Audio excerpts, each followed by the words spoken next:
Me llamo Gopala, nací en Madrid en el año 1958. Trabajo actualmente como gerente en el Consejo General del Poder Judicial. En la parte del voluntariado, si es que cabe hacer una distinción entre una y otra, lo dedico al yoga y en concreto a la escuela de yoga Shivananda Vedanta.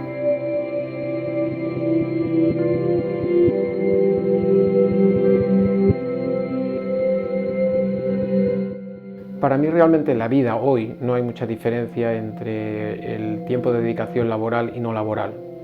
Entendamos por laboral aquella que es retribuida y me permite mantenerme y mantener sobre todo a mi familia, y la no laboral en el sentido de que es un trabajo completamente desinteresado. Para mí ambas vidas son solo una vida.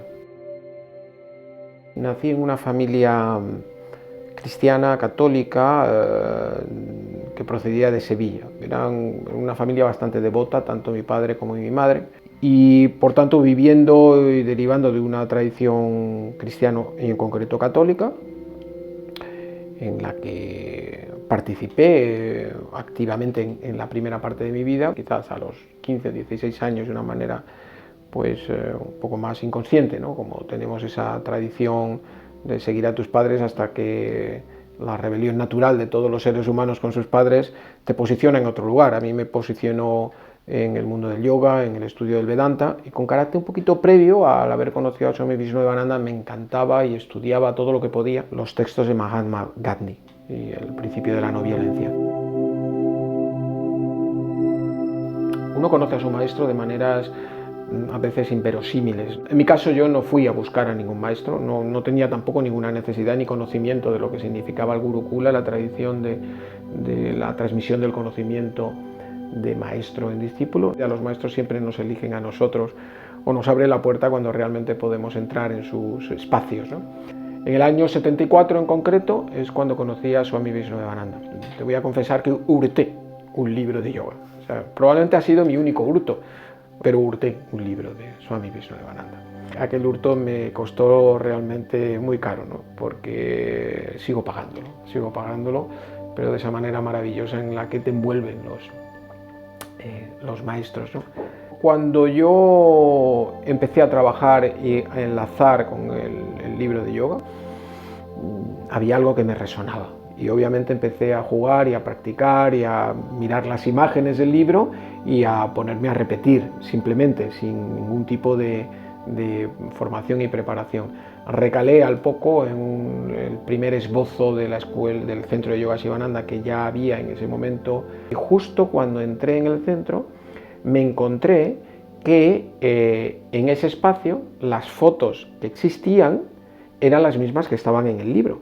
Y las referencias a Swami Shivananda que hay en ese libro eran las mismas que existían en el centro en el que yo recalé. Ese centro, que era un mini centro, por llamarlo de alguna manera, un espacio donde cabían, pues no sé, 10 o 12 personas para empezar a hacer práctica, era el centro de yoga Shivananda Vedanta. Es decir, que los maestros siempre te presentan espacios maravillosos para que tú les encuentres.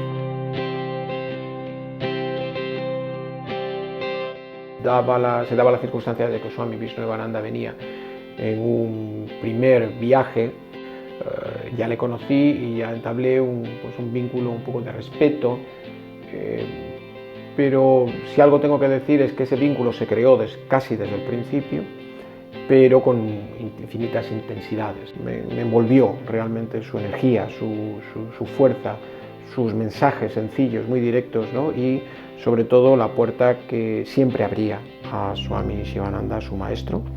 Uno de los grandes proyectos de Swami Vishnudevananda fue crear seres humanos, hombres, mujeres de paz, pero sobre todo a través de la formación de profesores de yoga. Esta formación de profesores de yoga no está orientada tanto a enseñar el yoga, sino a formarte para comprender todos los elementos sustanciales del yoga. Y uno de los elementos que más honra esta práctica y que, hombre, yo se lo agradezco tanto a Swami Shivananda como a Swami Vishnudevananda, el que mis dos hijas ya son también profesoras de yoga, ¿no? también profesoras de yoga, además de otras cosas. Yo siempre he ido compaginando los dos mundos desde el principio. En estos 60 años, todos maravillosos, pues he ido transformándome, como afortunadamente nos transformamos todos los seres humanos. Mientras yo estudiaba, empezaba a sumergirme en el aroma del yoga. O sea, la parte espiritual era para mí una especie de reserva espiritual, es decir, no compartía, desde luego, públicamente mi práctica del yoga. Entre otras cosas porque, claro, ahora hablar de yoga es muy común, todo el mundo hace yoga, pero claro, estamos hablando de otras épocas. En los años 70, hablar de yoga era poco menos que estar en un mundo marginal, que no es el más cercano al mundo jurídico, ¿no? Entonces, normalmente mantenía con mucha discreción los dos espacios, los dos tiempos. Y a partir de ahí, bueno, empezaron muchos sueños, sobre todo uno que se ha cumplido, ¿no? Es poder compartir el yoga en el entorno jurídico. Los maestros normalmente te dan a lo largo de su vida instrucciones que tú nunca entiendes. Y una de ellas es que un día, y él dijo, Gopala, you will teach to lawyers. O sea, Gopala, tú enseñarás a los abogados. Cuando él sabía que yo estaba empezando mis estudios de Derecho, y yo no sabía si es que no entendía literalmente, porque tampoco mi inglés era muy avanzado en aquella época, lo que él decía, o que de alguna manera él decía una locura.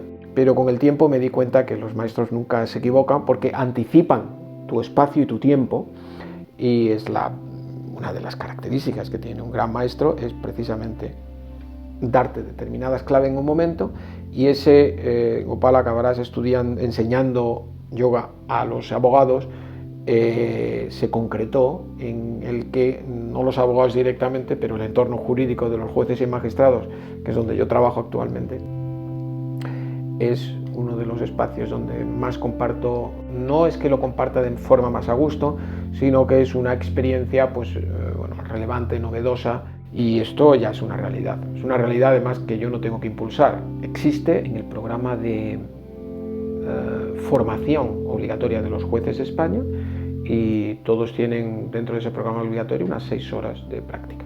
¿Qué les enseño? Asanas, es decir, los ejercicios adecuados para mejorar sus sistemas anatómicos. Les enseño también que la respiración adecuada, las técnicas de pranayama, son sustanciales a la hora de transformarnos. La respiración consciente a través de muchos juegos y muchos ejercicios sencillos. Que la relajación es una condición natural del ser humano, es decir, que estamos diseñados para estar durante todo el día y toda la noche relajados en los planos físico, mental y emocional. Les enseño esto poquito, pero simplemente les digo que es importante la forma en la que nos alimentamos y sobre todo la incorporación del pensamiento positivo, que no es otra cosa que la transformación de las percepciones que ellos pueden tener y que tenemos todos. Es la transformación de los elementos más duros que identificamos con la angustia y el miedo en experiencias y pensamientos que están relacionados con la calma y el silencio. Después de muchos años de práctica, y sobre todo yo diría que después de muchos años de vida, uno se encuentra con infinitud de desafíos. Primero es el desafío del aprendizaje, ¿no? Segundo, yo diría que es el desafío de aprender una técnica que hoy es muy habitual en cualquier lugar, en un entorno familiar que no era muy, como hoy se dice, muy pro. Esto es una tontería, decía mi padre, y además no solo es una tontería, sino que no te lo admito. ¿Cómo incorporar en una vida familiar, donde ahora hay 2 hijas, y pues cómo incorporarlo, ¿no? Para que no chirríe, ¿no? Porque en el fondo es nuestro propio dharma, nuestro propio deber, el de cuidar nuestro entorno familiar. Un último quizá desafío es cómo incorporarlo de una manera sana y abierta, salir del armario, ¿no? Que yo creo que hoy es obligación de todos los seres humanos, y contar abiertamente cuáles son sus puras experiencias en el mundo laboral. Es decir, que sí, claro que hay desafíos, ¿no? Y luego hay momentos más complicados de la vida y menos complicados, pero esos desafíos existen, ¿no?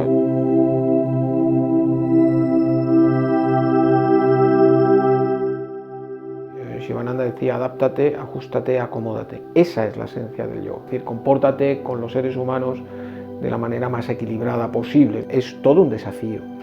Ahora, cuando te sumerges, te bañas, te aromatizas de la belleza del yoga, de la meditación, es que los desafíos dejan de llamarse desafíos. Todo se simplifica, todo. Y yo he de decirte que mi vida como viviente, como ser humano, ha sido especialmente sencilla. Y ha sido especialmente sencilla porque siempre he vivido en el aroma del yoga. ¿El yoga de qué te sirve? Pues básicamente de darte cuenta de que somos mucho menos importantes de lo que nos creemos ser y que poco a poco nos debemos dar cuenta, eso es uno de los principios básicos del yoga, de que no estamos separados de lo demás. A mí me ha permitido vivir la vida de una manera muy amplia, de vivir la vida con mayúsculas, de ser consciente de la belleza que es vivir, ¿no? Una forma de entender y de vivir la vida que te hace estar disfrutando de lo que sucede, suceda lo que suceda. No hay dos vidas, hay solo una vida y vale la pena aprovecharla. Es muy difícil nacer humano. Yo siempre recuerdo que Swami Shivananda decía y dice que la vida es poesía, no prosa.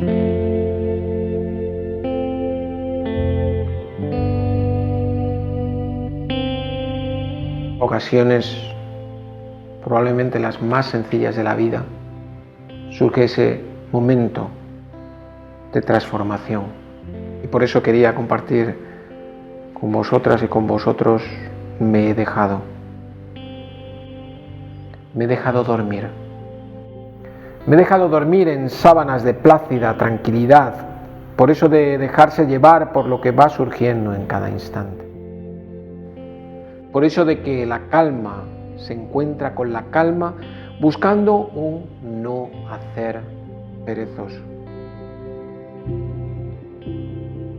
Y eso era todo, que me abrazaba y que me aceptaba. Me he dejado también vibrar con la mera observación. La luz del sol traspasaba los espacios delimitados de la ventana, transformando su color, dibujando cientos de partículas de polvo que danzaban sonriendo. Y eso era todo, que bailaban, que observaba, que todo se calmaba.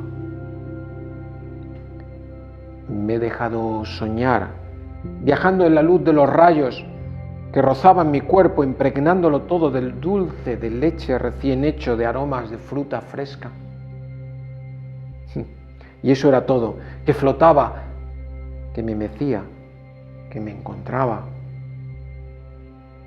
Me he dejado querer por su presencia, abriendo fronteras, horadando límites, soltando peso.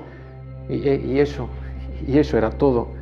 El silencio me sobrecogía, me enmudecía, me bañaba de colores de terciopelo. Y dormía, y vibraba, y soñaba, y quería. Y eso era todo, que me mecía. Y eso era todo, que me encontraba.